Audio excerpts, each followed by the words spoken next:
I can tell you real easy. Oh, tell me. Is that I never watch cartoons. I watch Primo's Truth. I watch Walker's Cave Chronicles. I watch Jose Wahebi. I watched Bill Dance. That was my cartoons, and I was totally freaking obsessed with it. I remember my friends playing with Lincoln Logs, and I'm staring at the TV watching Truth About Turkey Hunting or Flip Pallet riding his motorcycle or something like that. That's what I was obsessed with. And like, still to this day, I'm still as obsessed with it as the first time I saw it on TV. And it gets worse is the thing. I just keep getting more into it. I think at some point in time, there would be a time where I would slack off, but there's so much to learn. And that's really what I think I'm obsessed with, is the learning thing, is what can I learn new? That's really what gets me going. This is Graham Tayloe, and this is the Tom Rowland Podcast.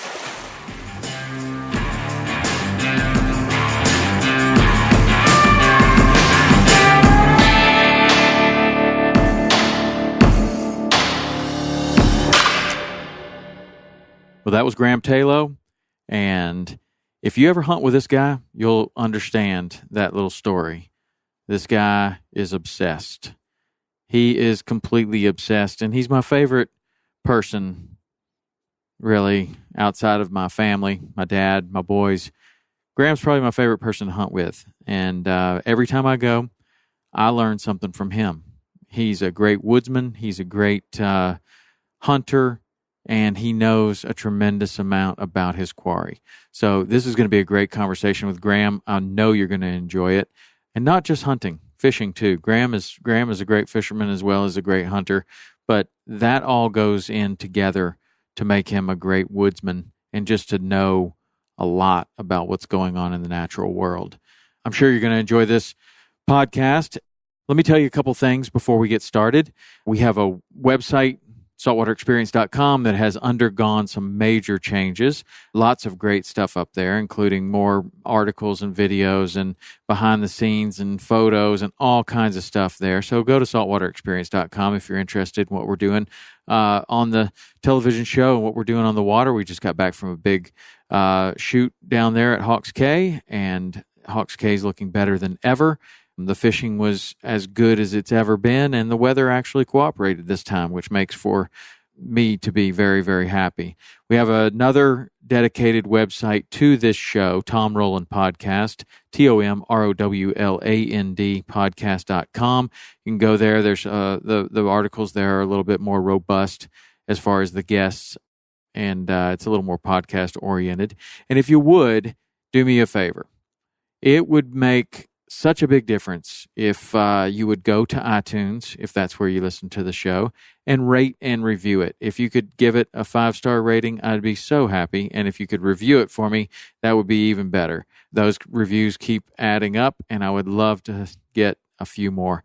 That tends to make a big difference on the way that the podcast is searched, and the more positive reviews and ratings we have, the more people can find it. You can also send me an email, podcast@saltwaterexperience.com, podcast@saltwaterexperience.com. If you want to suggest a guest or you want to talk about anything that we've discussed on the podcast, lots of people send me a guest suggestion or just thoughts on the podcast, thoughts on the guests, whatever. I love to hear it. I really love hearing from you guys. So if you want to send an email, that's the place to send it, podcast@saltwaterexperience.com. And all of this stuff is being made possible because of our good friends at Waypoint. And if you don't know what Waypoint is a place where you can find streaming video content from all the best producers in the outdoor space. And there's over 70 now. And if you're listening to this, you're possibly more familiar with the fishing than you are with the hunting. I don't know. Maybe we've got some, we talk about fishing a little more than we do hunting on this podcast, even though I enjoy both of them equally, just a little different. But Waypoint has 70 different producers producing the best content. You can go check it out at waypointtv.com. You can find out exactly how to get it on any device that you want. It is on so many different devices, and it's all free to you. So go there, waypointtv.com, and check it out. All right, here we go with Graham Tayloe. Here we go with Graham Tayloe. Graham, glad you came, man. Thanks for coming. I've really been waiting to do this with you. When I started the podcast, you were very high on the list of the short list of people that I wanted to have on the podcast. Graham and I started again with the Instagram thing. I stalk all these people on Instagram, and then I go fish and hunt with them. And some of them turn into really good friends, like yourself. What have you been up to? Oh, same old. Hunting, fishing, working on the land. Well, trying to get better all the time. Just one thing after another. Just always something to learn. So with your hunting and fishing all the time, like every time I talk to you, there's another season that's coming around the corner. And like this morning, it was the blue-winged teal opener. So you're doing that. How do you split up? What does your year look like as far as that's hunting and fishing? Don't really ever have an agenda. I just kind of go with the flow based on what's ever peaking or what's ever really good. I'm obsessed with the peaks of things. Like the north wind came down, so the teal are riding down. I know that, so I like to be right there in the peak. Or tides are working out where the redfish are going to pop in Mobile. I like to be there for that. Just I'm kind of obsessed with the peaks of. Well, what does it look like from January to December? Like what's happening in January? What are you doing in January? February? Our deer rut kind of peaks after Christmas. It'd be real hard into that. We got this lump fishery where these yellowfin come up on the salt dome, which is really a lot of fun. So I do a lot of that. February is also a good time to be at a steam plant in Tennessee. Be doing that. Also like going black drum fishing and stuff on real slick days with my buddy Paul. That's always popping in July and February. Yeah. It's the problem. My friends call me and they tell me like something's going off. And if it's something unique and different, I'm drawn to it and I like to go do it. But then after February, then from what I know of you, that's when the real season starts for you, the turkey season. Yeah. The end of February, I'll start kind of hooking up with groups of turkeys, finding them, shadowing them. I started getting real into taking pictures of them. And so my season starts kind of whenever. Mm-hmm. I just pay attention to when they kind of start breeding and packing up. And that's when my season starts and ends, whenever they separate. So hunting season is just that, it's hunting season. But it's always kind of when the turkeys start doing their thing is when I like to start my season, taking pictures of them. And the stuff that I've started doing now which has opened my world up so much to learning things. And it keeps me out there a lot more because it's just kind of new to the me. Picture taking? Mm-hmm. Well, was that because you have to get closer to them? Yeah. I used to think I was like, man, if I can get close to them, I'll get a good picture. Now I'm like, if I can get close to them with the light behind me, with the hens, that it's kind of so many variables. Yeah. Always now, it used to be when I was turkey hunting regular, I would want to call the gobbler up and shoot it. Now I want to be with the harem, with all of them. So you kind of got to do things a little different. You can't call as much because you lose the girls. And you kind of got to be more, you got to use a lot more woodsmanship than conventional sit down and kill the turkey. Right. So. Right. And that's the same thing that I learned with shooting the television shows. It's one thing to just go out there and catch a fish. And then it's another thing to go out there and catch a fish in a tournament when somebody says go. And that's when you're looking for a particular fish. So that adds a lot to the equation. You're not just trying to catch any tarpon or any redfish. You're trying to catch one of a particular size, and you're trying to do it under any weather conditions when somebody says go. And then later, it's now you're trying to film something and you're trying to do it in a way that you're just like you're talking about. You got to have the light behind you and you got to do all these things. And what that did for me for sure was make me a lot better fisherman every time that happens, because in the beginning, it's like this impossible situation because you're just hoping that you can get close to a turkey. And then as you get better and better and better at it, now you're like, well, I don't want to get close to a turkey over there. I want to get close to a turkey where the light's going to be just perfect, and then I'm going to get this really good picture. Have you seen that? How has that changed what you're doing in preparation for these situations? Are you doing more scouting and then trying to figure out okay, well, they're over there at this time, so I need to figure out how I can get around the field and see them over here, which might be totally different than the way that you would hunt them. Yeah, I do a lot more scouting. Scouting, I do a lot more shadowing. I try to make sure that they never know that I'm around them or trying to photograph them or anything. I do. And I also spend a lot of time in deep thought about where I'm going to set up. And I've learned a lot about turkey hunting and killing turkeys from the people who I've been brought up by, starting guiding when I was 17, being around some salty people. You get thrown down to the floor real quick and realize that you don't know much at all, especially when you're around these old timers. One thing I've learned from turkey hunting is you can know taking turkey photography or turkey hunting in general, is you can learn all you want to, but when you get to this level of feel, when you're out there and you start to kind of feel it, and I'm not trying to get weird on you, but you kind of get told what to do based on everything you know and what you kind of getting told to do by the big man, and then you overlay that into where you need to be, and everything comes together. It's just, man, it gives me chill bumps. I just love it. That was like, tarpon fishing's real new to me, but I almost went more days than I care to tell you about, because tarpon to me was a lot like setting up on turkeys, like being where they're going to be at that tide at a certain time. There'll be no fish, and then they start showing up when you thought they were, and that's just another game. A lot like turkey hunting, right? About the same. I find myself, I think I can tell that's going to be a problem for me. Well, it's a problem for a lot of people, the tarpon and the turkey. The problem with the tarpon and the turkey is it happens almost at the same time of the year. So sometimes you have to choose where you were fishing this year. That's kind of a fall fishery, which is good for your habits of being a turkey hunter and a tarpon fisherman. But that's a tough one when it's happening at the same time of the year. I remember one spring break, I had the kids down in Key West, and we were fishing, and the weather went bad. We got a cold front, and we're looking at the calendar and like, well, it's opening day, like tomorrow. Should we just pack it up and take off and let's go hunt turkeys? And we look at the weather and we decide, yeah, let's do that. And good thing is that we had just as much fun doing that as we did.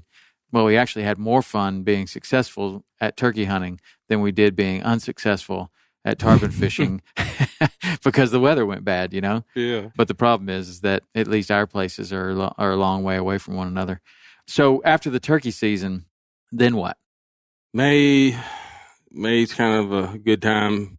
I mean, I turkey hunt a little bit here. I turkey hunt in Tennessee a lot in May, and then may go to some different states. But, that's kind of fading for me the older I get. Now I just like to hang around with my turkeys because I'm catching and releasing them. So, You mean with the camera? Taking pictures, yeah, I see them and I take their picture on it, and then the next day I got to reset back up on them or go get another one or something. So I never really get sick of them. But May, is a great striper time in Tennessee, big ones. Yeah, that's when they're really up, and you get your big ones. I would say May would be the prime time for that. And May's also a really good sword fishing time off Orange Beach. Is when we catch a lot of our swordfish. They have this one little area they go to, and during that month, they stay there all year, but there seems to be like a grouping of them during that time. And so May, I do that. And also in May, I got this little striper spot, and they start trickling in there, especially the biggest of the big. Late May is a good time to be on them. And while they're still green, so to speak, they hadn't been boogered with, they're moving into a new area, and they're pretty active. So May's a fun time. And then you also have your largemouth bass that we have had many successful trips on. And what time of the year is that for you? So they're coming off bed in May. It's not really, it's an okay time, but they hadn't really loaded back up from bed. And July is really good. The hot times when they plump back up from doing that. We don't mess with them that much during the spring, although I'm sure you could own bed, but it's just not the way that we fish. And it's dangerous for the fish in the areas where we fish to pull them off bed and have something happen. So we just do it in July when we know where they're going to be when they're going to be there. Yeah. And then the fall looks like tarpon fishing, red fishing. getting ready for the duck season to start. So Yeah. you really intrigue me because like I have extremely passionate about fishing and that occupies all my time. But somehow you're able to be equally as passionate about many different types of fishing and many different types of hunting and be really good at all of them.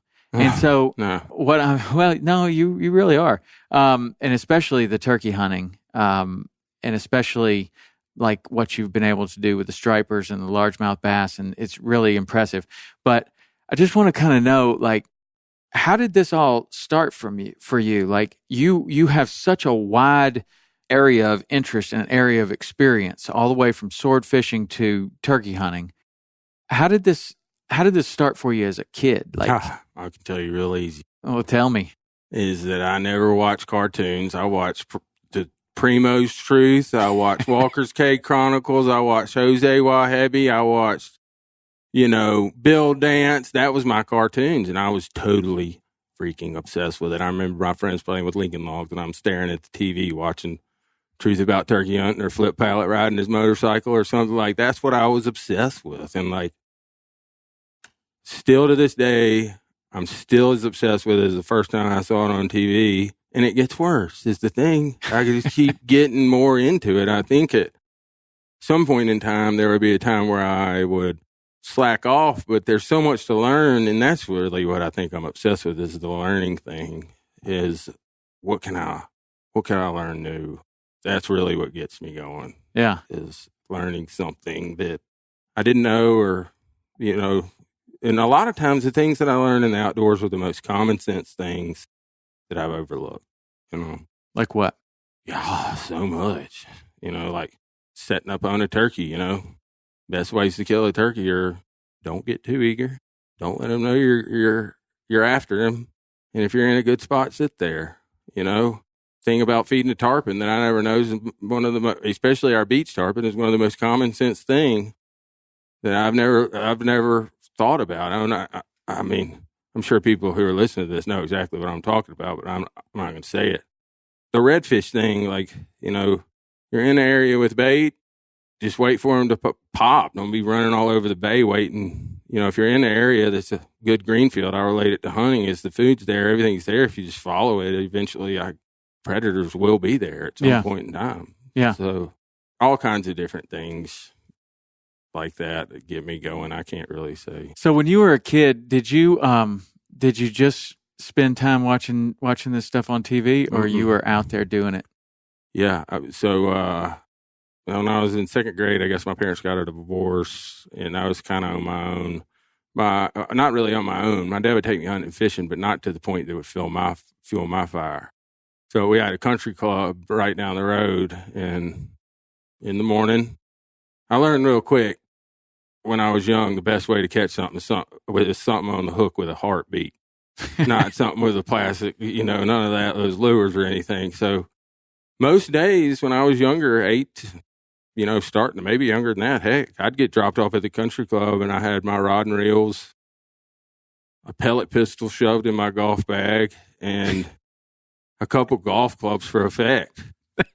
And I would be on every golf course lake that there was all day, every day, so much so that there's a sign up now that says when you can fish, how long, and all that. We were going down the creek, catching creek chubs, putting them in cast nets, walking with 5-gallon buckets, going to the bass lake and wearing these fish out. And we were snagging carp and tying grass flies and throwing them out there for carp to bite them. And that was what I did, what we did every day. Who was this with, your brother?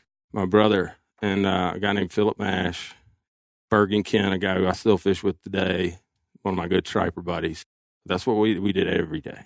And that occupied our summer. And then we'd go to the hunting clubs, or what I thought, it was the drinking clubs for the dads and the hunting clubs for the kids. Yeah. That was a fun part of my childhood. And I didn't really learn that much about hunting until I started slowing down and not having people take me.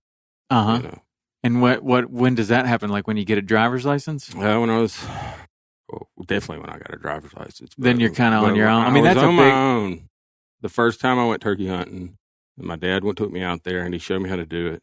He showed me what to do, and then I was on my own. He did not take me anymore. He would go himself, but he would not. He left me to learn on my own.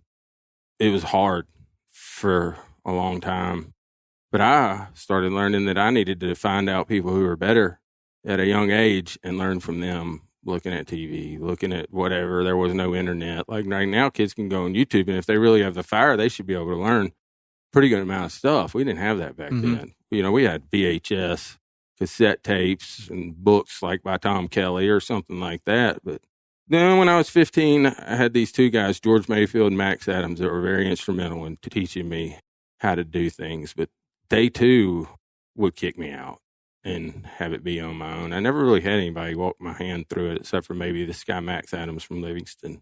He helped me more as a woodsman and a turkey hunter than anybody. But Dad would not, and I'm glad he didn't, and because it fired me up, because he could have easily taken me out there and given me layups. Did he do that on purpose? Yeah. Like he's like, okay, you want to learn you want to be a good turkey hunter, you're going to have to work through a lot of this stuff on your own. Yep. And don't you think that that's how it has to happen for everyone? I mean, if you can be pretty good if you go on guided trips all the time, but the people who are the best are the people who have worked out all of these things on their own, if you ask me. It's good to get, to work a bunch of things out on your own, but then also have these small times where you go fishing with somebody else or go hunting with somebody else and you're like, oh, yeah. Okay. And then you go back and you apply that, and then you run into all these other issues. And then that's where I've seen, in my own hunting and fishing, where I get a much better understanding is when I'm just super frustrated. Like the time that I brought you up to our turkey property, I'm super frustrated with these turkeys. And then you come and you make it look so easy. And part of it was the day. I mean, we had that nice rainy day, but I mean, you started calling these turkeys and they came running like I've never seen. They run when I call, but it's the other way. They go the other way. But they came, and so then that gave me such motivation to practice my calling, to start doing things a little bit differently, to take every little thing that I learned from you and try to apply it myself. But I feel like if I was only going with guides every time or only going with people like you, I would never develop the same understanding of the bird or of the fish that I do if I have these times of serious frustration because nothing is going well. I can't find them. They're not where they're supposed to be. They were here yesterday, but there's no sign that they've even been here since yesterday. And you're just like, man, as soon as you feel like sometimes that you know a lot about something, then the next day comes and you realize you know absolutely nothing about it. I think those are the moments, as frustrating as they are, and often, they make you want to quit, and sometimes you do for the day. You're like, I'm just done with this for today. And you go home and you start thinking about it all the way home on that drive. But if you didn't have those moments, I don't think that you would ever become very good at any of these things. You would be a great client, right? But not a great hunter yourself. Yeah. Do you think that's what your dad was doing for you? For sure. On purpose. And you just said something that really keys something onto me, is thinking about something after you do it, like meditating, feeling it, thinking about it, letting it consume you. And then I think you learn more by your own thoughts than you really think you do, just, at the end of the day, like, he went that way, he did this, he did that. And when you get home and you sit down, think about that. Don't just go hunt with a lot of people. They go hunting, they just throw it out, they put their stuff up and go do whatever they're doing. But if you can have any time during that day to really sit and give super deep thought to what went on during that day, I think you learn a lot about that day. Then instead of just, I'm done hunting, maybe tomorrow we'll get them. Right. In the same blind, in the same location, in the same everything, but nothing changes. Yeah. Even with that input of, wow, this didn't work very well yesterday, maybe we should change things up. Probably just a hair. Right. You're probably doing, most of the time you're doing the right thing or just a hair off. Yeah. It seems like with fishing too, because, a little bit more with fishing, you can be way off. But, I see most turkey hunters are really doing the right thing. They're just a little off. whether it be patience level, set up, they're very close. Yeah. So let's talk about how you got to know so much about turkeys. So when you get your driver's license or that time in your life, you're starting to hunt on your own a little bit, getting a little help from people here and there. But then at some point you become a turkey guide, right? Yeah. How did that happen for you? Well, in 2005, I wanted to do the competition calling. So I could be, I wanted to see it was something to do. And the people like Sadler McGraw and Chris Parrish and Matt Van Sice and all these guys, I was like, man, they're freaking, these guys are good. And so one day I just entered the World Turkey Calling Contest with a call that I got out of a store. And you talk about stage fright, I stepped up on that stage. I remember I had a Matt Van Sice 3-read call. I only had one call. Most of these guys had 3 calls for each one of their calls. So they would yelp on one call, cut on one call, kiki on something else, purr on another. I'm sitting here with my trusty crusty, so to speak. And, long story short, I made it to the finals of the Worlds that year, and I've never done another turkey calling contest. But once they kind of did away with the Worlds. Now it's the Grand Nationals and things like that. But when I saw that I made it to the finals, I just threw that ticket in the trash and went ready to go for, now I'm ready to hunt. I know that I can call pretty good. You're 16, 17, 18, you're learning confidence in yourself. As a young kid, every little confidence booster was a huge step. Yeah. And, especially when you're sitting to that turkey, a lot of people get cotton mouth or afraid to call, or especially with a friction call, you're afraid to touch it. Mm-hmm. All that things in the moment. But so I did that. And Westervelt, my friend Kenny Freeman knew the guy who's at Westervelt, which is the biggest commercial hunting operation in Alabama, and still is to this day. And I said, I want to work at Westervelt. Do you think that's possible? And get the standard first couple laughs out of the way. And all the long story short, they gave me a shot. It was a shot. It wasn't a job. And I was a freshman in Alabama. I'd already spent my time at this place called Holly Cattle Farm. So let me back up a hair. The place that I could hunt was about 30 minutes to an hour from high school. I would go there every day during turkey season during high school, whether it be an hour or 30 minutes to which spot. I went every day from the time I was 16 till I'm fast forward now to college. And I learned a lot. I killed a few turkeys. Some renegade stuff went on, some learning, all kinds of things went on during that period trying to kill the turkey to, really free for all. And knowing now I'm here in a guidance situation, you got to kill these things right. Each day you've got to perform.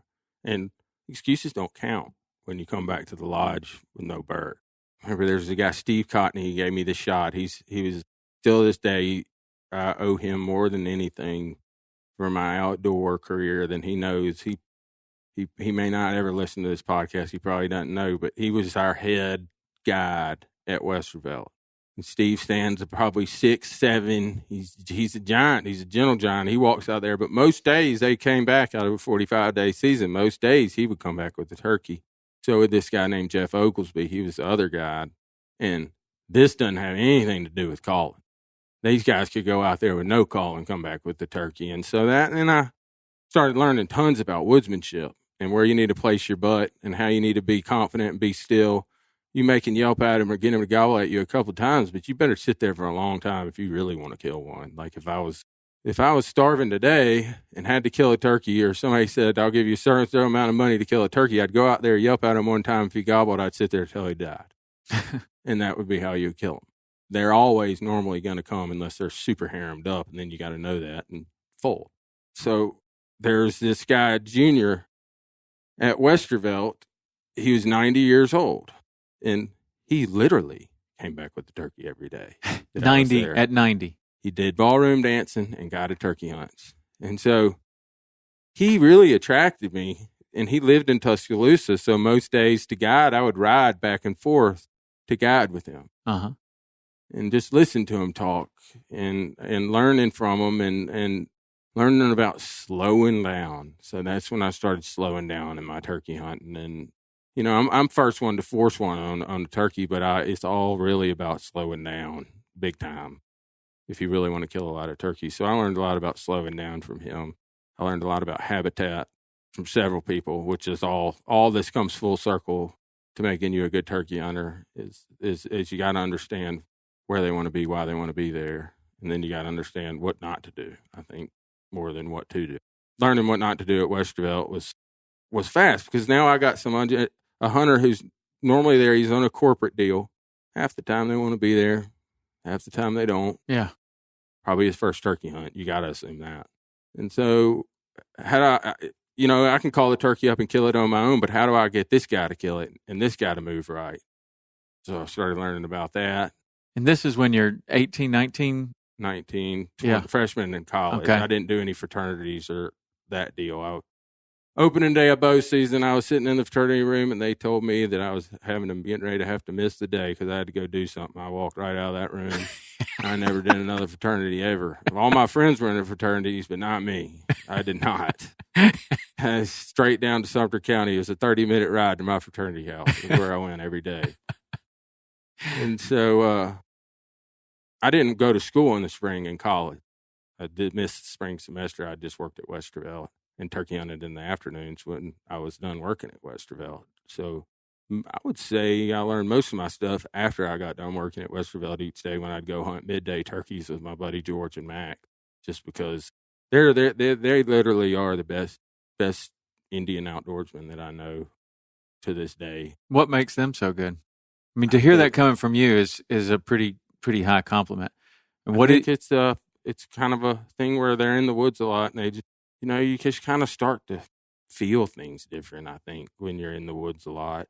And things come to you that may not, it's just things, I think, I don't know, they do it a lot. They did it a lot all the time, their whole life. And I think whenever you do something like that a lot with tons of passion and an open mind, you're going to be really good at it. Mm-hmm. And none of them are know-it-alls. They are always looking to learn, whether it be from a little kid, anything. And they go every day. And, I just think they're really attached and really, really with their environment and gotten burned a lot of times. Yeah. The more times you fail.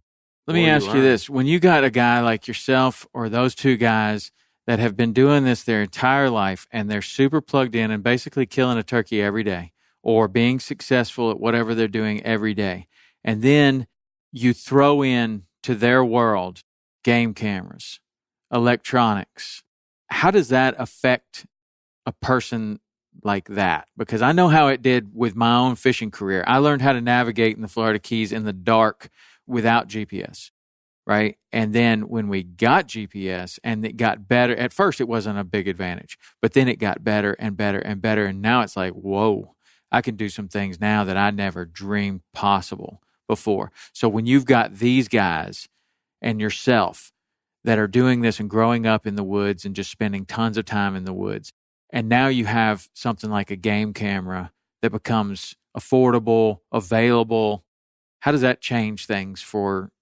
people like that? For them, they're unaffected because they don't use them. They don't even look at them. For me, it changed me big time. It let me know whether I'm looking at a 2-year-old, whether I'm looking at a henned-up turkey, whether I'm looking at a pack of jakes, whether I got predators on them, all kinds of things. They changed my whole world. I mean, if you looked at my phone right now, I'm watching deer grow up right now all over each spot, kind of trying to figure their core areas out because we got bow season getting ready to start. But game cameras really helped me a lot for turkey hunting in a lot of ways. They help confirm what you're already thinking, hopefully. Help confirm what you're already thinking. A lot of times they confirm what you weren't thinking at all. They, you shouldn't put them where they're feeding. You should if you're going to use a trail camera for turkey hunting, you should put them in intersections of roads, someplace you're going to catch them roaming. Now, your chances of catching them on a feeding spot is, you can set up a trail camera on a clover field and get the picture of the turkey sometime during that day. But if you set the camera up on the intersection, now you kind of figure out when he's roaming, when he leaves his hens, when he's going to start to walk, when he's vulnerable, those kind of things, rather than it's real hard to kill a turkey where he's feeding because they're sitting there, they're picking in that clover, they're picking in that chufa. And if you're not already there, it's kind of hard to get. It's going to be real hard to get ever. And so to get there, like that seems like the way that I hunt. I know where they're going to feed. And I get there and I sit a lot of times, and I'll sit all day, and I will kill that turkey eventually. But a lot of times he's at 80 yards, 90 yards when it may take, he might not feed over here at 30 yards until tomorrow. So you just plan on killing that. You're putting in many days to kill that bird, and you know where he's going to be. And some days he's there, and some days it all works together, and you think you're a genius. But most of the time he hangs out about 130 yards away from you, and there's not much you can do. But that intersection idea is really big for me, and that could change a lot because I'm doing some of that stuff, but not using the cameras like you're talking about. You want to know something else that's kind of interesting that I've started to do over the last several years? It's called ABC. And I've been in lots of different states and get stuck in lots of different areas that I don't know. And so ABC is you take a tract of land, say it be square. Let's just use a piece of paper, for example. Square piece of paper that comes out of a printer. A, and you take it and you go straight down the middle, not down the sides, straight down the middle of the piece of paper a long way. A being the front of it, B being the middle, and C being the end. And a turkey's a lot more affected by your calling than you think they are. So you take a square piece of paper. The key to going into a new tract of land, and this is, I'm talking about like if you went on a hunt somewhere and you're on a new tract of land that you don't know. So A, you go to A, the key to it's not to walk all over the land, or when the landowner says, let me ride you around and show you all my spots. That's kind of a good idea. But today with aerials and the phone satellites and all that, you don't have to do all of that. Least impact is the best. Mm-hmm. So this is where ABC comes in. So I walk to A, I call. Maybe nothing happens. Maybe one gobble's real far away. If that happens, I might need to think about sitting back at A, but normally nothing's going to happen. So I move to B, which is whatever. Say it'd be 1,000-acre tract of land. You try to have an A, B, and a C, not any, split it 3 ways. So I'm walk from A to B. I call it B, nothing. I go to C, nothing. So I've walked a line right down the middle of this land. Nowhere else has been impacted by human pressure. Are you trying to prospect remain unseen? Like you're using the land to stay behind a hill, or you're not worried about it? You're I'm just not just right going to blaze out in the middle of a field. Right. I'm just using this as a good example of how not to impact your land. So ABC. So I'm at C now. I've called here, nothing. So now I'm turning around. I'm walking back from C to B. So I get halfway from C to B. I got to honor B because I've already called there. There could be something coming up. I can't just storm up on B. I got to honor it. So I stop halfway in between C and B and set up and call and see if anything has come to my calling location of B. Didn't get maybe nothing. So you get up there to B, call one time. He's hung up. He's coming to your B location. Mm-hmm. So you've worked him. You've brought him out of an area you would have normally walked and got him to come to your call in B. And maybe you kill him at B, maybe you don't. So now you're going to A, same thing. You're using your calls through the middle of the property and honoring each call location. So when you call at a spot, you want to come back to it 30 minutes later. You don't just want to walk away. Mm-hmm. And that's what A, B, and C is in a nutshell. I know we're limited for time. I could go do a whole talk with you. We got tons of time. I could do a whole talk about A, B, and C and honoring them. But if you take that model and use that on your own land or any other land, you're going to kill a lot of turkeys because they're going to be everywhere else on the fringes. It's not in your line of A, B, and C. They're fine. They're pressure free. They don't know don't know they're being hunted, which is the number one rule of turkey hunting is don't let them know they're being hunted. And I see this so much, especially in hunting clubs and places. Turkey season starts when the leaves, everything's naked. Mm-hmm. Everybody's all fired up to go. And so these birds that you got on the tract of land are the same birds you're going to have at the end of the year. So they're yours to mess up.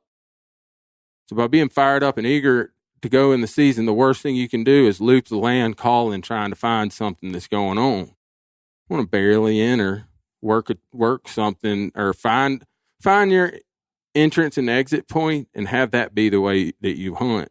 And don't ever set up in a spot that you can't get out of. Like pin yourself up a point of a field where there's a gobbler out in there and now you can't back out. You're stuck for the whole day. I mean, unless you're prepared to sit there for the whole day. Mm-hmm.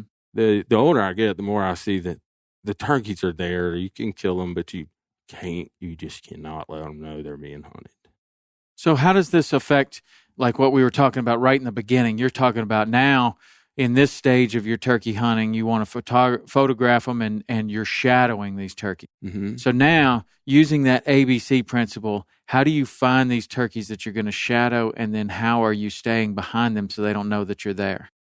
Well, now I try to know the land, and if they're walking up a creek bottom or walking on the ridge, I try to do a lot of gambling, like they're going that way, and I do a lot of checking crow calls, and owl calls are my number one turkey calls, and get them to try to gobble without me turkey calling to them, because as soon as I yelp at them, I've changed something. I've either made the hens upset, jealous, they're walking away, or I've made the gobbler fired up, and now he's walking to me, and when he was just going to keep going on his same path and allow a perfect intersection for me, had I been quiet and just kept looping them.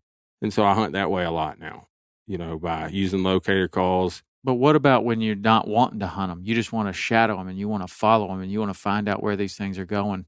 How are you finding the birds and not bothering them and setting up in a position to shadow them? Because I've done that too, and I've learned a lot about it, to where I just happen to be sitting in a blind and I hear the birds in the woods. And I'm like, well, you know what? I'm just going to go see if I can find them.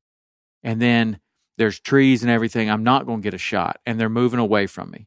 And so I'm able to just stay, 200 yards behind them and just observe for the day. And I just decide I'm probably not going to kill these birds, but maybe I'm going to learn something that's going to help me to do better next time, right? And I just got lucky that time to where the woods are quiet.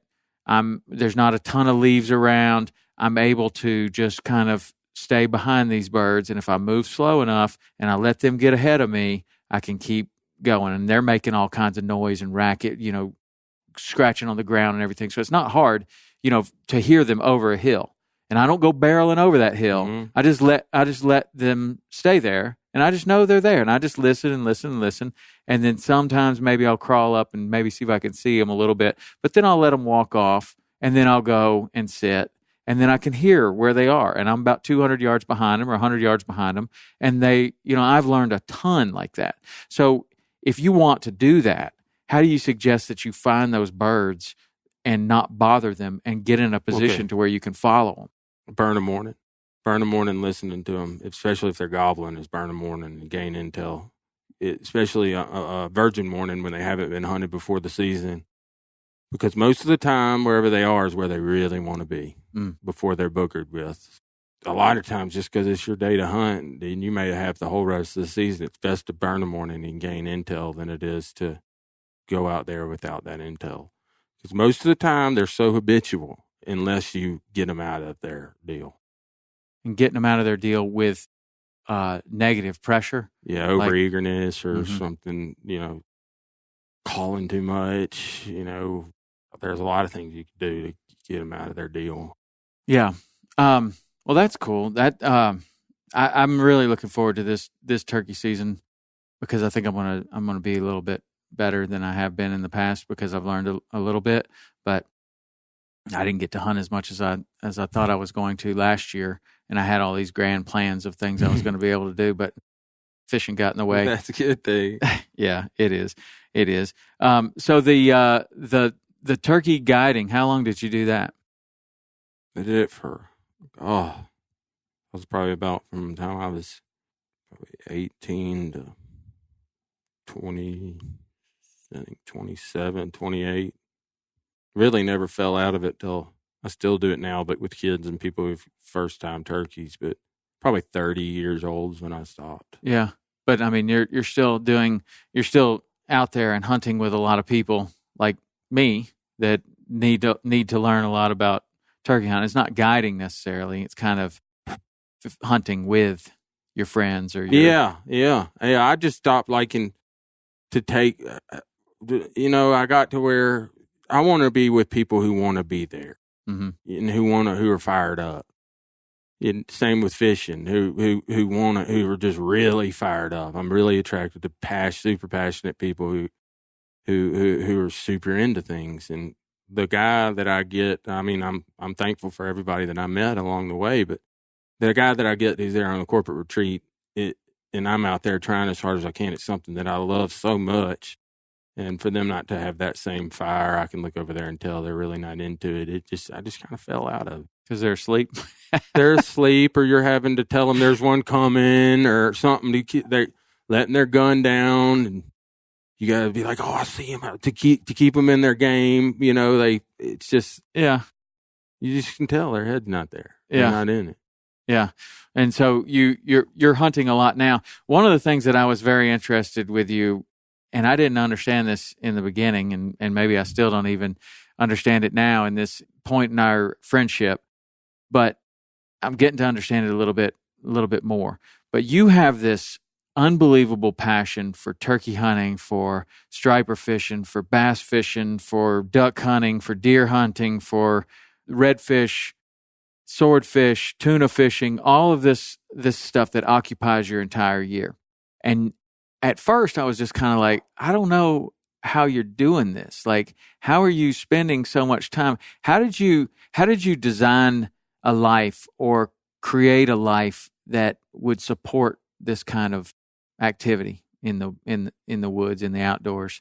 Because a lot of people do it as a guide, right? Mm-hmm. Like they couldn't even think about possibly working indoors because they have to be outside. So that lends itself to being a guide, and people can be really good with that if they are comfortable with being a guide. If they want to be the fisherman, that doesn't always lend itself to being a good guide. They're out there all the time, but they're not super patient because they really want to be the guy on the bow, or they really want to be the guy with the gun in his hand.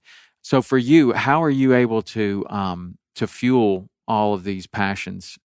I got out of college and they told me to do a resume. I didn't have one. Frankly, I didn't want to do one either. And the whole job interview process just almost seemed foreign to me. And my buddy Kim Ratliff, one of my father's friends, told me, he said, "Graham, you need to be in sales, but you need to think about what you sell. You need to sell the most valuable thing that you know about." What do I know about? I only know really about one thing: woods. I guess I'll sell land. And so right out of college, I got my real estate license and entered a market that was dominated by 60-year-olds that knew way the heck more than me. All I really knew about was the woods and the critters at that time. And this guy named Irving Wheeler, one of the biggest orange grove farmers that there was, he kind of sets the market for orange groves in South Florida, called me up on one of my listings. I had an 800-acre tract in Livingston, Alabama. Guy just sent him to me, and he bought that tract of land, but he said, "This tract of land is not the way I want it. I want you to fix it for me." Fix it for you. Like, what are you talking about? He's like, "Make it really good for hunting." I said, "Okay." So we brought in bulldozers, cut the timber right, did everything that I saw going on at Westervelt, just on a different scale. And he sold it and made a return. So he's like, "Now I want you to go do this for me a lot." And so I said, okay. So we bought 3,000 acres up here near Birmingham, stripped the roads, perennialized the roads, put food plots in there, and resold it. So I started getting the hardest thing about the land business is entering the land business is because it's commission based only. It's commission, it's sink or swim. And I just got lucky to have him. And now I sell farmland all over the state. Really just try to specialize in the premier farmland, the things that are the prettiest. A lot of my tracts aren't necessarily real good investments, but they're excellent wildlife habitat places and things like that. So I do that is my main source of income, and a huge part of my life. It's one of my favorite things to do is find a tract of land that somebody wants and make them really smile on it, make them have a good time. But part of that is that you're helping them, just like you did with that gentleman, to help them to create this into an outstanding hunting place. Absolutely. And that's some of the places that you and I have been able to go, right, to some of these properties. And you just look at these properties, you're like, man, this is paradise for a deer, or this is paradise for a largemouth bass, or this is paradise for, quail or pheasant or whatever it is. But it didn't start that way. Like that's where you come in, right? That's correct. And that's what your niche is. Creating that habitat and creating the environment that wildlife really love is what I sell the land, but that's my main thing that I study and I work on and I'm consumed with is how to make land better. And, been doing it long enough, I can tell you whether the land's good or not for wildlife, but taking it to that next step, controlling predation, making sure everything's right with perennial based, stuff that comes up year to year, make sure there's adequate bedding habitat, make sure, there's all so much stuff. So when you go to talk to one of these people and you're like, okay, look, this could be some of the best property there is, but it's going to take some work and it's going to be about 5 years before it's really going to come into its own. Because like I look at some of the places that you've taken me and all along the road, there have been these trees planted and they're probably about 5 years old now and they're getting to be,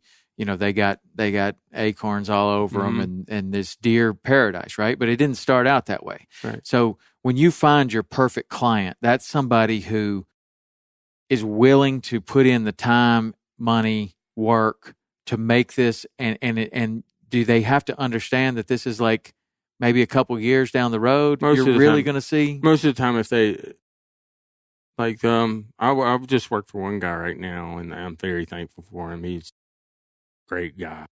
I'm sure he would allow me to go do something. I would go do something else for somebody else, but kind of like it's very situational as to whether it's going to work with their. I say no a lot, based on the owner's personality and based on, I got to really hear their goals out. And to be honest with you, if the land's not real pretty, I don't go, I mean, there is a way to make money to feed my family and to make money and feed my family, but I'm not into ugly land. They're just not attracted to me. So I don't work as hard on that track that doesn't have the bones to be a superstar. I like the tracts of land that can really have really good potential. I like to work on that. Mm-hmm. And so it's got to be the right guy, and it's got to be the right track. The right track. Otherwise, I like just a lot of my customers just want to do it their self. They want to find the ultimate farm and do it themselves, which is awesome. And I love to help them any way I can till the end of time. Mm-hmm. So. And then some of these pieces of land are producing some really big animals, deer, bass, and that's what you're specializing in mostly, like the southern pieces of land. Yeah, yep. I have my hands full in Alabama. I do, but I will go find a duck track in Mississippi or Arkansas, something that's a really good waterfowl. Or I'll go. I'll do that. I'll spend a lot of time trying to find that, and it's just fun. It's like it's a hunt. You get to meet a lot of interesting people and see a lot of neat land. And I like that Arkansas, Mississippi flyway area. Yeah. And I like those hunting duck tracks. And you'll find some property there that's excellent for duck hunting and deer hunting. Yeah, I normally try to parlay that. Yeah, but a lot of times you can't. Yeah, and then what about the bass fishing? Like the one place that you took me, there's this incredible lake, and you guys have figured out how to raise really big fish. Huh? Yeah. Like really big ones. Like I've been bass fishing all my life, and then I go there, and everybody there catches a lifetime PR. I took my dad, my two boys, and myself, and each one of us catches a lifetime bass. And you're growing bass there that are 14, 15, 18 pounds. And it sounds like dock talk until you put them on a scale, until you see this happen in person. So I'm interested in how, in just how your knowledge of all of this comes together, how you can create good deer land, how you can find good duck land and improve it, how you can go and help someone to create a bass fishing lake that can grow all of these bass. I mean, is this just from your knowledge of growing up in the woods and or are you consulting with scientists? Yeah. A lot of times me and biologists, we just don't get along. It's not that we don't get along. We're like, that's red, this is black. I think there's a lot of place for wildlife biologists, but there's also a lot of place for sweat and somebody who's in the dirt all the time that's out there on the land, I've seen a lot of wildlife biologists broad brush things. Huh. Because that's what they did. I mean, some of my best friends are wildlife biologists, but I wouldn't let them manage my land. It's just, I think it's seeing things as I've grown up and paying attention to them. And for some reason that sticks in my head, whether I saw good habitat when I was 17 or I saw good habitat when I was 23. Some reason that's what I remember, whether that field was shaded or which way the sun comes up in that field, whether it's going to be a good clover field, whether clover's going to burn out based on too much sun. I guess it's just an entanglement of experiences that I've had being in the woods. Mm-hmm. Yeah. And then how many times have you had colossal failures when you're trying to do one of these things and you're planting some stuff and you're like, didn't work? I mean, like you say that the clover is going to burn out because of too much sun. I'm kind of thinking that might be because you planted some clover in a field and it burned out because there was too much sun. Colossal failure. Biggest failure was my biggest land failure was when I tried to put a lake somewhere where it shouldn't have been one time. When I got out of college, just bought 130 acres and was going to, when I was working for Mr. Wheeler, and I was going to build a lake and do it all myself, make the money myself. Now I'm going to get paid this time. Well, that didn't work. I put the lake in the wrong spot. A lake that wasn't even really meant for a lake. We had to dig it out, which I lost all my profit from the end of the land sale with track hoe work. We got it permitted from the Corps of Engineers, but we were too close to the main road. All my roads were bad. I just got handed to me. Biggest mistakes I've made now that I'm starting to tell this story are hiring people that I didn't fully trust in the beginning. Huh. I think, something told me right off the bat. Looking back on it now, I see it, but then I didn't see it.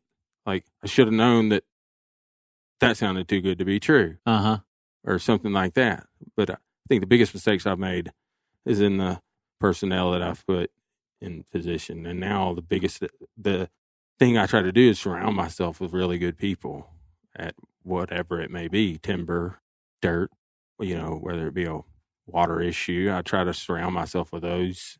Even if I know, I try to find a guy that knows more than me and get him to help me with it. So I try to surround myself with a lot of people. Do you have kind of a little crew that moves from place to place with you, or you work with the same kind of people over and over again? Much anymore. I used to when we were doing a lot of that. I used to. Now the land farm to farm thing has me going a lot more. The farm that I work on now, I got two other guys that help me. But back, I used to have a crew, but I don't anymore. Yeah. Well, what is, I know you got some exciting things coming up this year. What does this year look like for you? I'm thinking about one thing in particular. We got a baby due December 11th.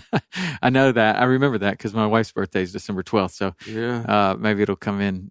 Baby girl. So what are you thinking about? What are you thinking about the baby girl? Nice. Do you have any idea how your life is going to change? No, I've just been hearing this from everybody different ways. Is that I'm about to slow down, all these things. But I welcome it. If that's the case, I welcome it. So, I'm excited. I've wanted to be a dad for a long time. And, it's just, I think my wife's really patient and welcomes the things that I do. So I'm not saying that I'm going to be an absentee father by any means, but I think that I marry the right woman for the things that I do. Yeah. Well, I don't think, I don't know. I was just absolutely determined when we were having our first kids that I wasn't going to let it do the things that a lot of people were saying that it was going to do. And I can think of days when I had Turner in a car seat, strapped into a car seat on the skiff on the bow of the skiff with me fly fishing for tarpon alone, just me and him on the bow. And he's well, I guess he was in the cockpit so he wouldn't slide off, but I was careful enough there. But I mean, seriously, like I would just take him for boat rides. I would go out there and I'd be like, oh, a bunch of fish out here. Might as well make a cast or two. And then I'd talk to him the whole time. He's just a little kid, just little baby in that car seat. I'm like, look, I'm going to make a cast here and catch a tarpon with the baby there. And, but I was just determined, like, we're going to do the same kind of things that we always did. We're going to go out to restaurants. I'm going to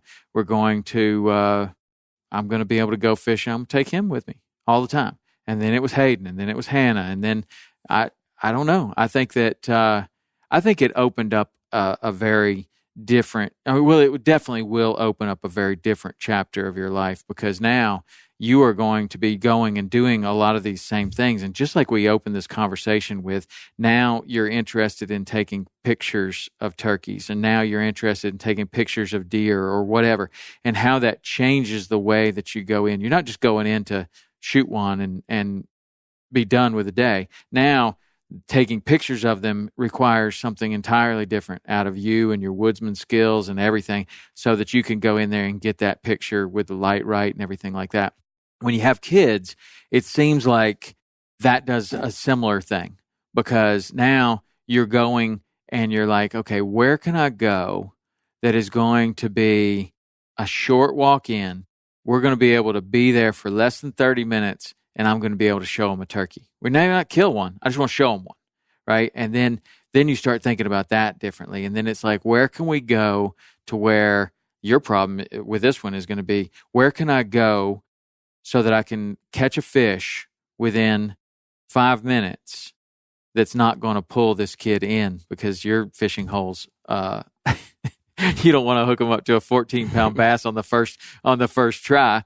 You want some small fish, and all of a sudden, all of these experiences are different, and it makes you look at fishing and hunting very differently. And now you're trying to, you go from being a world-class guide after a Boone and Crockett deer, or after, the biggest turkey on the land, to now that's too much, too quick. Now we need to go and we need to look for turkey footprints. And we need to, look for places in the woods where the turkeys have been, and start to, like, teach and educate this baby. Like, I used to carry Turner around and all the kids in the Bjorn thing in the front, and they're facing you, and you're just out doing your thing, man. You're riding the tractor, they're with you. You're walking the land, they're with you. You're fishing, they're with you. And then soon enough, when like a big milestone is when they're not facing you, they can turn around. They get big enough to where they can turn around. Now they can see out in front, and that was a huge milestone. But the point being is that you need to take them with you. Like that's what you're all about, man. You're all about the outdoors. That's one of your gifts to give to this new person that's going to be in your life. But it makes you think about all of this stuff. It's almost the same, but even a little bit different and more complicated, obviously, than learning to take pictures of these fish or turkeys or deer or whatever. Now you have to go into this as how am I going to do this in a short period of time, because we have an attention span issue to deal with, and it's very short. And just when you need to be quiet, they're going to do something. They're going to do something that's not quiet, and I don't know. I really enjoyed it. I thought it was great. And all of a sudden I started fishing a lot different. And then I started, even in my guide business, I was like, you know what? I want to take more families fishing, because I enjoyed doing this with the kids. And I was like, kids need this. They need to experience this. And I realized if somebody comes down here with some little kids, what in the world, where are they going to go? Like, nobody has the right boat for this. You don't want to take a little kid in a skiff. Very few people had bay boats at the time. So it's like, yeah, I just thought it was great. It was a great break for me because it was super easy. And I could go out there and teach these kids how to fish. My best idea was shark fishing birthday parties. Oh, that's great. But it only happened once. I couldn't figure out how to replicate and scale it. But the kids that went on the shark fishing birthday party thought it was pretty cool. Let me ask you something, Tom. I've been wanting to ask you this all the time.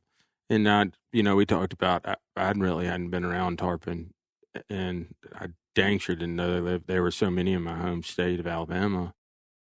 But I remember saying, when are you going to take me to catch tarpon? And all this stuff. Whenever we Uh-huh. fish, I think I just wore you out about it. And when I finally experienced it, my buddy Kurt took me to really show me how they eat. When was the first time you saw a tarpon really close and eat? And where were you? I know you know exactly that. Yeah. It was probably one of the first ones I ever caught. And the first tarpon I ever caught was in the Cayman Islands. And I had gone down there and I just learned that there were tarpon around. There was one place, a restaurant that you could fish in the light at night, and you could get next to this restaurant and you could fish these fish, and you could see them eat and you could see them do what they did. And then there were these inland ponds, which probably now are covered with hotels and stuff there, but you could wade around in these inland ponds. And I was seeing the baby tarpon eat, and I could see like what they were doing, and it was a different eat for sure. And it was a different hook set, and it was the whole thing was different. And I managed to, catch a couple, but it really wasn't until I got to Key West and had experience with larger fish that I got really, really, really overwhelmingly involved and passionate about catching the tarpon. But that time that you see the first one clearly eat something within 6 or 8 feet of the rod tip, that's life changing. And I mean, I'm sure that's what you experienced this year. That will make anyone shake, you know. But I learned a lot my first year in Key West, and learned a lot about the tarpon. But it wasn't for a few more years to where I started putting together all the pieces.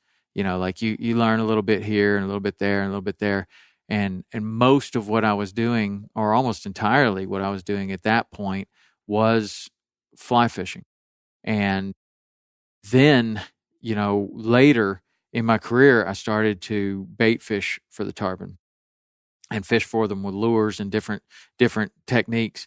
And then, even then, again, the pieces started coming together, and I started to understand what these tarpon were wanting. By fishing bait, I became a better fly fisherman. By fishing lures, I became a better bait fisherman. By fishing fly, I was better at both. Like, I think that doing a lot of different types of fishing definitely helps you to understand a little bit more what you're trying to do with that lure, or what you're trying to do with the live bait, or what you're trying to do with the fly. So I don't know if that's the answer you were looking for, but I do feel like the more experience you have and the more you can start to put all these different pieces together, the better you get at all of it. Yeah. That's what just hooked me. It was so much, it's the most like hunting, especially, seeing a tarpon approach and knowing you're getting ready to get a shot. And it's the most like hunting of any form of fishing that I've ever been a part of. Well, when you were talking about turkey hunting, and you're like, the number one rule of turkey hunting is don't let them know that they're being hunted. Yeah. Well, that's definitely the number one rule of tarpon fishing too, is you have to remain, and you always talk about in turkey hunting, you're like, I want to stay outside of the bubble. And you want, and that meaning that you feel as though that turkey has a 360-degree radius around him, that he knows every single thing that's going on. He can hear, he can see, and you want to stay outside of that. You use the ground, use the hills to cover you. You're not going to show yourself to him. You're not going to let him hear you. You're going to stay outside of the bubble. Mm-hmm. Or you can use darkness to get inside the bubble and get there. Yeah. Tarpon fishing is very similar to that, in that I used to leave the dock at 5 a.m. and I would get to these places in the dark and be there, just like turkey hunting, because I knew that's where they would be. And I would get in there real easy and real still, and we would just sit there until the light would come up enough to where we could see where these fish were, because they were rolling, and you get the first crack at them, and you could anthropomorphize them, thinking like, okay, this is what they're doing. And my favorite customer, Fitz Coker, he would always say, all right, we're about to mess up the card game. They've been in here playing poker all night long, and this is the last hand, just as the sun's starting to crack the horizon. and you throw the fly in there, and it's on almost 100% you're going to get eaten. And then after that, the next cast is going to be about a 40% chance that you're going to get eaten. And then if you get bit on that one, then it's like a 5% chance that you're going to get eaten. As the lights increasing? Yeah, as the lights increasing. But you also messed them up. Mm-hmm. Now, there might be a group over here that's not messed up, and it's going to be a 100% chance that you can get to them. But the number one rule of tarpon fishing is that you don't want them to know that they're being fished for. You don't want them to feel the boat. You don't want them to see the line. You don't want them to do anything. And a lot of people, I think, with bait, lures, and fly are trying to present the fly or the bait or the lure to the fish. My feeling is you don't want to do that. You don't want to present the fly to them. You want them to find the fly. You want them to find the bait. You want them to find the lure. Like, you want them to just be doing their thing, and out of the corner of their eye, they're like, what's that? And then they go over there and you get a perfect eat, right? And it's not like a real angry eat. And it's not like, what I like is when the fish is there, and I talked about this on, I think on April Vokey's podcast, when I was on her podcast, we were talking about this, and I was like, I'm only interested at this point in my career. What really gets me excited about fishing, especially tarpon fishing, is that it's not just getting the bite anymore. It's not just catching a fish. It is seeing a fish, and you throw like if there's 4 or 5 fish sitting there laid up, and you throw a cast out there and you use the current to kind of ease the fly to them, and you're hoping the fish that you're fishing for is that lead fish or the second fish in line or whatever, and you want just to give that fly just enough animation to where they actually feel it or something, and they look up and they're like, oh, what's that? And they just ease over there and they just sip it. Just like it's completely natural. It's 100%. They didn't change their behavior. They didn't go, it didn't piss them off. It didn't, aggravate them in any way, and they take a big swipe at it. I mean, earlier I would have been like, oh, that's super cool. But like trout fishing, like in a trout stream, it's the easiest, to illustrate this. The trout, you got a bunch of insects on the surface, and they're coming down, and so this fish has just a stream of food coming down there. He's sitting motionless or stationary in the stream, and the river is bringing him all this food, and he's just eating in a rhythmic way. Well, when I throw my fly over there, I want him to be eating in a rhythmic way, and just to keep doing exactly what he was doing before. That way he looks at it, he doesn't go like, eats, oh, here's mine, and stands on his tail like this, and then, grabs it. That he didn't like, something about it wasn't right. You got him to eat it, but it wasn't right. Yeah. It wasn't perfect. And when they just do something, I don't care if it's a trout or a tarpon or a redfish or a shark or tuna or whatever it is, I want to be able to have them eat just like they're eating everything else. Like when you got pilchards and you're throwing live pilchards out there, and the tuna just start coming in and they just eat them, and it's just so effortless. They just come in. They're not just crashing them. They just come in and got it. And then you throw your fly out there and they crash at it. That's not. I'll take it, of course, but when they come in and they eat it just like they ate that pilchard, that's like nothing ever happened. Yeah, that's like, man, I got the right fly. I made it look just like the pilchard out there. And it's the same with your stripers or anything else. It's like when they come in and they do that same thing that they're doing, that's when it gets really exciting.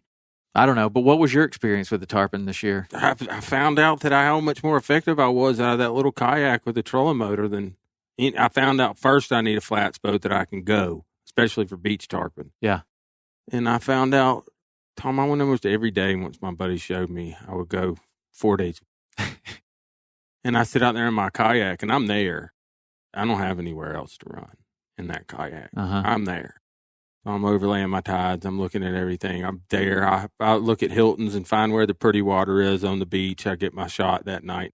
made me drive 2 more hours down the beach to get to prettier water. But I was like the visual thing of tarpon fishing. In Orange Beach, it's real chocolate water. You can fan out where you think they're migrating and get bit, but that wasn't really, I didn't even have that much fun doing that, getting just a bite. Having the kayak, being able to push it off and see them coming like you're saying and slide a bait around them. They don't know what's going on and have them eat it. It was a lot of fun. Yeah. And being there on the right tide at the right time. I could just see there's so much things I have to learn, so it's real fun for me because it's new. But I can tell that it's going to be a real thing for the rest of our life. We're pretty strong. Yeah. Now, what I think that your next evolution will be is that the kayak is really good when the weather allows it. But you're going to get down there a lot of days, and there's going to be an onshore wind or whatever, and you're going to be out there in the kayak, and you're going to be like, "This is too much." The fish are out there; they're biting. This is too much. Like I'm taking waves over the kayak, and so then you're going to want a boat, and then then the next evolution is the boat, and then figuring out how you can do just as well with the boat as you can with the kayak. Because you're exactly right. There are huge advantages to the kayak, but there's also huge advantages to a boat with a 90 horsepower motor because now you can move a lot further. And this spot's not happening. You can move over here, and then you can move over there. But you don't have the stealth, but you'll learn the stealth. And then it's like, okay, well, even that one has limitations. Now I need a bigger live well, or I want a bigger live well, and then that's where the bay boat comes in, and then now I can fish under any conditions. That seems to be the kind of different evolutions. And it's not that the bay boat is the be all end all, because the skiff has advantages over the bay boat, and the kayak has advantages over the skiff. And, it's just, it almost comes to a point of, do I want to have to sit there and stare out at the ocean and say, too rough, can't go? And then you're kind of like, I got to have the boat. But maybe you have both. I mean, maybe you have the boat and the kayak. Well, we do. I have a lot of friends that have boats. And I went tarpon fishing on some rough days. I hooked some, too, in boats on rough days, but it just didn't do it for me like the slick days. And I have a job where I can go and look and go on the best days when I want to. I could go there. It's my fault if I'm not there. And so I haven't gone many rough days simply because I just choose not to, So I really don't know much about even in the rough stuff. Yeah. Well, you'll learn really quick. What I could tell is you get into the tarpon fishing, it'll be just like turkey hunting for you. I just found out this spot in Mobile Bay where you can go around for a hard south blow where my buddy's been catching them when it's rough. Yeah. Like that. Is it in the lee? Yeah, it's this little hidden area. All this bait stacks up there. I'm so fired up about getting over in that area. It just, I don't know. And this stupid triple tail, they got me by the tail. I mean, it's like, you dang sure don't want to bring a new fisherman triple tail fish. That's like Groundhog Day times 20. Yeah, and you find big ones up there. We have small triple tail on the Keys, but there are some super big ones up in Louisiana and the Panhandle, and I'm sure Alabama. I've never fished for them there, but yeah, those are fun to fish for. You'll be doing great with the bay boat or any kind of boat with a tower. Yeah, that's you just start running, and you'll cover 10 times as much water fast. Yeah, somebody about a triple tail. I know what triple tail. I didn't even heard about triple. They ever eat Everybody's so quiet about it. Oh, really? They don't like talking about them? How big do they get? Big, huge. Like 13, 14 pounds? They called I think somebody called a 30 pounder. 30 pounder? Something like that. Good night. 20 pounders are common, lots of 20s. You're more likely to catch one over 12 than you are under, and especially in the Mobile Bay area. Mm-hmm. But, every time you see those monsters, you're halfway ready. Yeah. Man, I tell you what, those things eat good. That's from every time I see one, I'm like, I got to get this to my grandmother. I got to get him. Shoot him with a bow, net him, do whatever we got to do. Let's get him. And most of the time, they're slicker than you are. There's a fish you don't want to let them know you're around them. Yeah, they sink down. I learned a lot about those the last time Rich and I were fishing for them, and we would they would start to sink down, and we would just throw in and let it sink all the way down. Like if it was 17 feet deep, we'd just let it go all the way down. And before it hit the bottom, they'd just follow it down like this. And then they start feeling safe because they're not on the surface anymore. And we were starting to catch them like that. And we had never done that before. Yeah. Like once they disappeared, we're like, oh, they're gone. But then we just throw in there with a jig and just let it drop down. And before that thing hit the bottom, we'd usually get the bite. That was a day where we learned a lot. So in the times that we've been sitting around the campfire at these hunting trips and fishing trips that we've done, you've had some pretty funny stories. And I want to know the funniest outdoor story that you can remember. It has to be when I jumped out of the moving vehicle in Nebraska to try to grab a jake and have 5-inch screws in my ankle still to this day. That has to be. That's the funniest? I mean, maybe it wasn't funny at the time when I was cartwheeling down the road, but I always wanted to grab a turkey. And we were in Nebraska, and I guess I was 21 or something. I just killed a grand slam for the year and had one more turkey tag.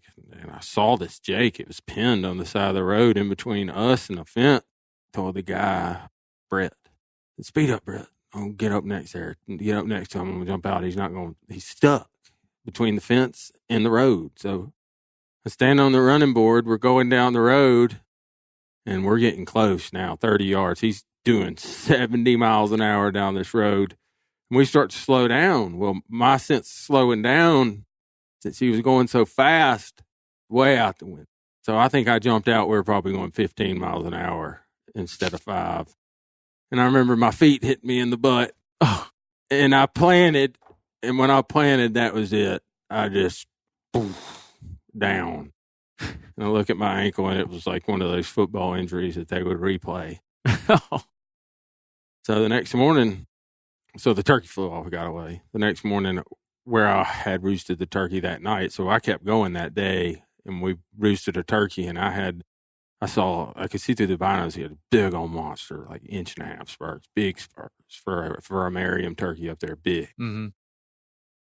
And we were hunting this cattle farm, and I had to get across to the other side. And I remember my buddy John and my buddy Craig carrying me on each side of their arm a mile through this field to get over there to it. And long story short, the turkey came out. We killed 1.5-inch spurs and limping back. I just thought, I remember thinking that day how dumb that was, how stupid that was. But I also remember how thankful I was for having good friends that would carry me to that point. So they carried you because that was the end of the Grand Slam? I'd already killed a Grand Slam on a different turkey, but it was he had 1.5-inch spurs. I had one more tag, and I think it's the biggest spurred turkey. I've called up a lot of 1.5-inch spurred turkeys that other people shoot, but I never really get to shoot them myself. I think that's the only 1.5-inch spurred turkey that I have. Wow. Mm. That's awesome. And you did that with a broken leg? Broken foot? Broken foot. With the broken foot. Yeah, that's what it says at the end of the video. Well, I guess you've seen the video. Yeah, I saw it. You've got a lot of funny stories, man. We'll get back to those on another one. But so what do you anticipate for this year? What are your goals? What are you trying to accomplish this year as far as your hunting and fishing? We didn't even talk about the tuna fishing. I mean, you're going down there and tuna fishing with a team, right, at these big tournaments? Well, they're over with for the year. I woke up at 1:00. Today is Wednesday? Mm-hmm. Last Thursday, I woke up at 1, drove to Orange Beach, got on the boat about 6. We loaded, blacked out the well with hardtails, started limping out towards the tuna ground where we knew they were. I mean, we knew they were there this day. Lightning, clouded up. We didn't get to go. Turned around. But there are several north winds at the end of this week, so I'm hoping probably going to go like Friday, Saturday. Now, is that always associated with a tournament, or you'll just go whenever the fishing's good? To be honest with you, I'll probably not do any more tournaments. They like marlin fishing. I like tuna fishing. We're using tuna for bait, and I just like tuna fishing. I don't know. The marlin's really neat, but maybe it's just, I don't know. There's something about a yellowfin tuna, the way it takes off running. The marlin jumps. They do all kinds of cool things, and I'm sure there's lots of people if you polled the mass majority of people, they would rather catch a blue marlin than a yellowfin tuna. But tuna is just something that I've, kind of tried to learn about. Mm-hmm. How many big marlin have you been part of? I don't even know that. A lot? Mm-hmm. Probably a lot. Yeah. Well, not a whole ton, because in the tournaments, most of the fish that you either catch them or break them off. They're huge. Mm-hmm. But seen a lot of 400s, stuff like that. But there's marlin teams out there now, Tom, that they're so good. The guys that I fish with, like my buddy Wilkes, fishes on the Done Deal. It's a thing of beauty the way they do it, the system they do it. And they go out there and they're coming back. They got him. And so I just, it's like, I'm not saying that can enter the tournament and beat the Done Deal, but it'd be way better to enter the tournament and fish yellowfin and try to get something out of this. Yeah. Because the Done Deal is pretty much exactly that. Done deal. They're going to win. I mean, they fish every day. They fish different countries. One of the main things that I see in marlin tournaments is everybody gets bit. Most everybody out there is doing the same thing. It's who's closing. Yeah. Most of these are kill tournaments. Who's going to get that fish in the boat, and who's actually going to close the deal? And that's what separates the men from the boys. In that game. Yeah. It's you hear, oh, we had one on. He broke us, or you don't hear much of that out of the. What do you think the difference is? Technique, rigging, teamwork, remaining calm, not overanalyzing things, keeping it simple. I just think it's a lot of things. Mm-hmm. Focusing on the most important thing. I think, it's hard to even imagine that at that level they wouldn't be focusing on the most important thing, which is finishing the deal. But I remember when I first started getting into the tournaments in the Keys, you just start realizing that closing the deal is the most important. Like you would be back at the dock and you would hear a lot of people, oh, we got 50 shots today, but they don't have a fish on the board, right? And it wasn't about who had the best fishing experience. It was about who caught the fish. So the guy that saw one fish and caught it was doing way better than the person that had 50 shot. Well, on a charter, which is better? I don't know. Sometimes 50 shots is better, But, I mean, I'd rather have 50 shots and not catch one than just have one shot and catch one in an 8-hour period. But in a tournament, nothing else matters. Like the only thing that matters is getting the fish in the boat and, either getting a picture of them or in that case, bringing them back. And there's just a different mindset that those guys are focused on every single thing that they can do to close that deal. And everything else is cast out the window. They don't care if they don't see any fish. They don't care if they fish, if it's an 8-hour day. They don't care if they go 7 hours without a bite. They want that one bite, and they're going to put that fish in the boat. And everything is associated with that. Not that everybody else isn't doing that, but those guys have obviously figured out something that is a little bit different in their teamwork, in their rigging, in something that's happening that is giving them way more, a little bit of an edge over the field, over a very, very competitive field. But I would always think it's interesting when you have one team, one boat that is doing something different in such a competitive field. Really cool. It's really neat to see, and especially to see them repeat and keep performing, because most of the time you see the winning boats. I mean, we all have this app called Hilton's, or you have rip charts where you get the chlorophyll shots. It shows you where the pretty water is. You have altimetry shot where you can overlay the updwelling or downdwelling. So everybody shrinks the ocean down to pretty small. Mm-hmm. You're normally going to be floating around your competitors, especially if you're in the right spot.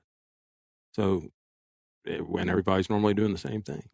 But yet there's certain boats that definitely come out on top 80-90% of the time. They're doing something different. Mm-hmm. It's probably very subtle, but I think it's a lighter leader. different things. Mm-hmm. Yeah. All right. What about your hunting? Do you have anything that you're excited about for this year? Yeah, I'm excited to see the kids at the farm I manage. They're getting bows, so I'm excited to see them start bow hunting. Excited to watch fawns grow up. See where these certain deer that I've been looking at from last year, see what they really do when they come out of velvet. I'm fired up about that. I'm sure I'll go duck hunting and do those kind of things, but most things I'm fired up about is watching my crops grow, watching the herd of deer and turkeys that I work on grow, and kids that I'm associated with grow. And, that's mainly when I'm fired up the most about hunting season. I don't really have me that much in hunting anymore at all. Maybe it is, I have me time is seeing daylight, seeing the sun rise and that type of deal. But it seems like there's always some kind of competition to it. Like, are the weeds going to beat me in my clover field? Are the coyotes going to eat my fawns? Or is the wind going to win today red fishing? Everything's like, or is my neighbor going to have a better dove field than me? I wonder if he's been working harder than me, and that his field's better. And it's just like, or he's going to offer the dove something that I don't have, or maybe I got too much weed invasion in this spot or something. I look forward to all the competitions in the outdoors all the time. I do. I don't know how you do it. I honestly don't. I mean, you just in what you just were talking about, you're going back and forth between, deep ocean, shallow ocean, dove fields, deer, coyotes, turkeys. I mean, I seriously don't know how you manage your time. And that's one of the most intriguing things about you is just the way that you're able to manage your time and stay on top of all of these things, have the knowledge to be able to be on the top of the game or right there, and then to share that with others. And that's really what you're really good at, if you ask me, is the sharing with others part. Well, I sure have enjoyed. I'm glad you called me to go striper fishing that day, because certainly I had expectations on that day, and they definitely exceeded my expectations. Getting to know you and your family, it's been a lot. It's been a fun time. It really is. It's fun. Well, that's just the beginning of the experiences. We got a lot more. So I saw Turner killed his first elk on a guided hunt. That's so big. Yeah. Okay. Booster. So yes, it was his first guided hunt, but he was an apprentice. Yeah. And he's just kind of shadowing this other guide. Awesome. But he gets to go and see that happen. So my son Turner is a guide at Sage Peak Outfitters in Montana. They're out of Big Sky in the Lee Metcalf Wilderness, and this is his first year of doing that. And he went on his first hunt. This week he's on his second hunt, but on the first hunt it was a 5-day hunt, I guess. They went 4 days with nothing, not being able to close a deal. On the morning of the 5th day, they did it. They got it done. He got to see this happen. So he's going to shadow again this week, and then next week he's on his own. That's awesome. And I just remember what that was like. When I went to the Keys, I spent a lot of time trying to catch a permit on fly, and was very unsuccessful. I mean, it wasn't even close to happening. And I could throw my fly out there and I could have fish look at it. I scared a lot of fish. It was not really close to happening. And I was trying to do it by myself, and it was really, really difficult. And then I fished with this guy, Peter Corbin. And I liked Peter. He was an artist. And Peter invited me to go on Marshall Cutchin's boat. And Marshall Cutchin was the best guide in Key West at the time. And Peter invited me to go so I could be a model for one of these photographs that he was going to take. And he wanted to take some photographs of Marshall with an angler on the bow. And then that turns into a painting.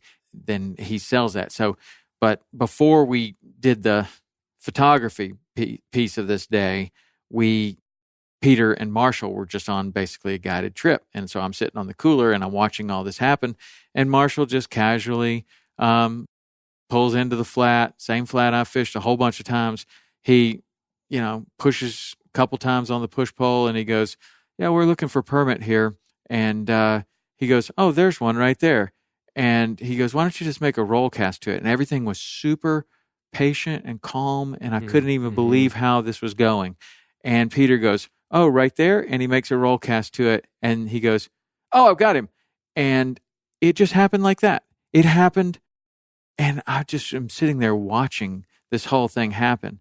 And I am floored at how easy it was and how calm Marshall stayed and how it was just like a day-to-day occurrence for him, which it was. And I had been working for a year to try to get this to happen, and it had not happened. Of course, there was a big difference. There's a guide involved. There's an angler involved. Everybody's ready. I'm trying to do this on my own.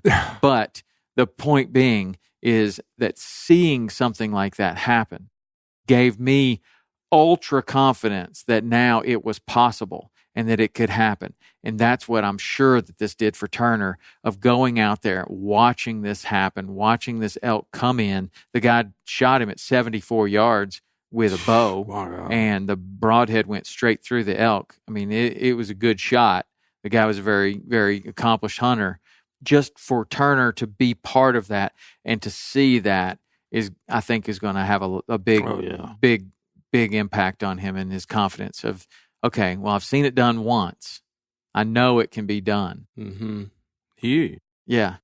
But yeah, he's super excited and I'm super proud of him because, it's one of these things that he kind of came to me and he's like, Dad, I want to be an elk hunting guide. And I said, okay, well, how are you going to do that? And he said, well, I don't know. And I said, okay, well, are you looking for advice? And he's like, yeah, I am. Like, what would you do? And I said, okay, well, if I were you, I would write a letter a day, 7 letters a week. And he says, okay, well, what do I say? And I said, I don't know. I don't know what you say, but you need to write 7 letters a week. That's a letter a day. And he said, well, who do I write them to? And I said, I don't know. Like, who do you think you should write them to? And he goes, maybe some of the outfitters that are in these areas that I want to hunt. I said, yeah, that's a good start, man. Why don't you do that? Why don't you write a letter introducing yourself to these outfitters? And if you write 7 this week, and you write 7 next week, and you write 7 the week after that, and 7 the week after that, all of a sudden you're going to have a lot of letters out there, and you're going to get better at writing letters each one of these times. And he's like, well, what if they say no? I said, oh, most of them are going to say no. I mean, most of them, absolutely most of them. And I said, but there'll be people, and that you're going to get this letter to them at a time when a guide has quit, or they weren't going to be able to hunt, or they're a guide short this year, or something. There'll be a good time for one of them. And you just need to keep writing these letters and keep introducing yourself to these people and keep an open mind. And when you're writing these letters, tell them that you'll do whatever. And, Turner has horse experience. Like for the last 2 summers, he's been a wrangler. Mm-hmm. And so that really makes a big difference because from a lot of people, like Rich went on a guided elk hunting trip, and he said that the horses were the worst part of it, that nobody wanted to deal with the horses, and the horses were a big pain in the butt to everybody. Well, that's what Turner knows. So I was like, well, that's one of your skills that you have, is you're good with horses, and you can, and I bet you that somebody is going to want a guide that is also good with horses. And so he just started writing letters, and it didn't take long. And he had 2 or 3 outfitters that were interested and willing to talk to him. And I said, just, the only other piece of advice I can give you is just be straight up and honest with what your skill level is and what your experience level is, and just let them know this is your first time. You're interested in this. You'll work. You'll do whatever, but this is your first time. And so he got in with a really good group that fully understands where he is in his hunting career. They're putting him in this apprentice position and not just throwing him to the wolves. But I think it's really good for him. And he's doing what you did. He's taken this semester off and elk hunting. And that's something that we've talked about too. I'm like, why do you think that you have to do a conventional school year? You can go to school from January through May, and then you could go to summer school if you want to, and then you could take the fall semester off. And he was just like, really? I could? Like, yeah, why not? I mean, why not? There's no rules. You can do whatever you want to. And so he started making that happen. But I was just so proud of him that he had a dream that he wanted to do, whatever that dream may be. It just so happens that it was hunting, that he made it happen, because it's hard to do. I mean, it really is hard to do. Yeah. If you go into a guiding deal, I've had guys come in, check, ask me every year if they can help me guide. First thing I would do is look for a personality similar to Turner's. Somebody who wants to learn, is really good with people, and, that even if he does know, he's not going to be a know-it-all. And that, what I like, he would be a immediate hire for somebody who's got fire. I'd rather hire somebody with fire that wants to learn than somebody that knows everything and is an expert. Yeah. For sure. And somebody that's willing to do the dirty work, not because you don't want to do the dirty work, but in my experience of guiding and outfitting, when I went out west and I was a guide out west, started out as what we called the swamper. And the swamper did everything. We changed the bearings. You took firewood to camp in a boat. You got the camp set up. You cooked. You did all the dirty work. Ran shuttles, and eventually they'd let you do a little guiding. But being the swamper was the best thing ever, because you learned that business from the ground up, and you learned what challenges the cook had, and you learned how the camp should be kept clean, and you learned all these things so that when you became the guide, you could help the cook out a little bit. Little things like, hey, can I go get you some water out of the spring? Doesn't matter, but that's huge to somebody that's trying to cook a meal over a campfire. And if you've never been the swamper, you don't understand that's really hard to leave these steaks on the grill right now and run 200 yards to the spring and get a bucket of water. Now you come back, the steaks are all burnt. It's one thing after another, Dutch oven cooking or something like that. You really got to keep your eye on that. So just doing something as simple as just understanding what goes into all these different jobs, I think is one of the most important things that anybody that's getting into the outfitting or guiding could possibly do. Understanding what it takes to change bearings on 6 trailers. Like, that's a 2-day job at least. It's even if you have the right tools and you're good at it, which I had neither. So it was more like a 2-week job, but all of those things. And that's what Turner has been able to do. And he's not afraid of that. Like, shovel horse poop, no problem. I'm fine with it. And then he can do some other things, but he was happy about it this year. He said that his position was just guiding and that he didn't have to do anything else. And he was happy about that, because for the last couple of summers, he's been kind of the everything guy. Yeah. But he's doing great. Looking forward. He should be getting back in the next day or so. So I'm looking forward to hearing from him, see if he had a productive second trip. Nice. And we'll have to get out there one day and go kill an elk. He with said him. He was hoping to get you out there. I'm going. I'm going to try to go November. Nice. Yeah, it's going to be cold, but I think I'm going to try to go. And if I can, he was like, what are we, you want to kill one with big horns or whatever? I said, whatever, man. Just, I want the highest probability of having, sealing the deal with my son. I think that'd just be super cool. Whether that's a cow or whatever spike or whatever it is, but I'll look forward to it. Well, we'll bring this one to a close, and we'll definitely do this one again with Graham Tayloe. Graham, how can people follow you and get in touch with you? What's your social media? The best place to get in touch with me is Graham Tayloe Outdoors on Instagram. I have Alabama land, but that's just strictly my land stuff. Graham Tayloe Outdoors is the one I check the most, and I try to reply to any messages or anything that anybody sends me. All right. And Instagram, that's your favorite? Yeah, I don't fool around that much with Facebook or any of that, but Instagram is definitely my favorite. All right. Graham Tayloe, world-class turkey hunter, all-around good guy, and he has matured and has gotten much wiser, does not jump out of vehicles going 15 to 20 miles an hour anymore. Promise. Anyway, we're also going to do a How To Tuesday with Graham, so stay tuned for that. Until next week, we'll see you later. Man, I love talking to Graham. I learn something every single time. Graham is a great hunting buddy of mine, a great fishing buddy of mine, and somebody that never disappoints in his ability to not only teach me a thing or two, but also being open-minded and willing to learn from anyone.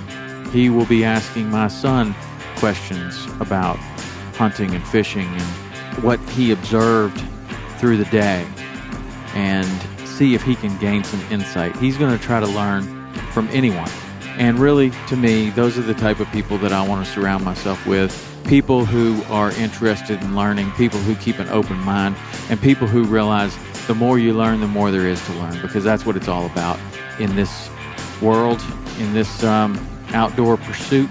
It just seems like the more I learn, the more I realize, boy, there's a lot to learn. And that's what makes it fun for me. I hope it makes it fun for you. Get out there and keep learning. If you could, rate and review the show on iTunes. Send me an email at podcast@saltwaterexperience.com. And we will see you next week. See ya.